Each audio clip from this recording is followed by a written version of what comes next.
2026 நிச்சயம் ஆட்சி மாற்றம் வரும் என பாஜக மாநில தலைவர் நயினார் நாகேந்திரன் கூறியிருக்கிறார். சென்னை ஆவடியில் பரப்புரையில் ஈடுபட்ட அவர் மதுரை கோவைக்கு மெட்ரோ ரயில் திட்டம் வரும் என உறுதியளித்தார்.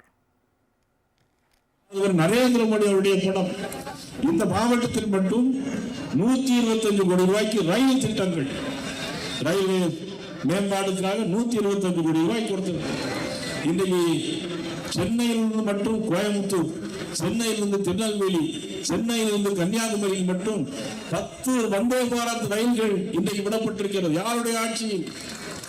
பாரத நரேந்திர மோடி அவருடைய ஆட்சியில். இதில் முதலமைச்சருக்கு ஏதேனும் சிறிதேனும் பங்கு உண்டா? ஒரு கடுவை கூட துரும்பை கூட தூக்கி போட்டிருக்க மாட்டார்கள்.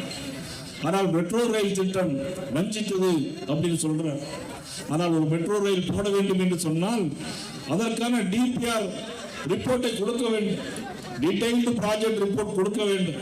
தவறான ரிப்போர்ட்டை கொடுக்க முடியாமல் இந்த மெட்ரோ ரயில் திட்டத்தை மத்திய அரசு வஞ்சித்தது என்று சொல்கிறார். நிச்சயமாக 2026 ஆட்சி மாற்றம் வரும். மதுரைக்கும் மெட்ரோ ரயில் திட்டம் வரும். ஆக கோயம்புத்தூருக்கும் மெட்ரோ ரயில் திட்டம் பாரத நரேந்திர மோடி அவர்கள் கொண்டு வார்கள் என்று தெரிவித்துள்ளது.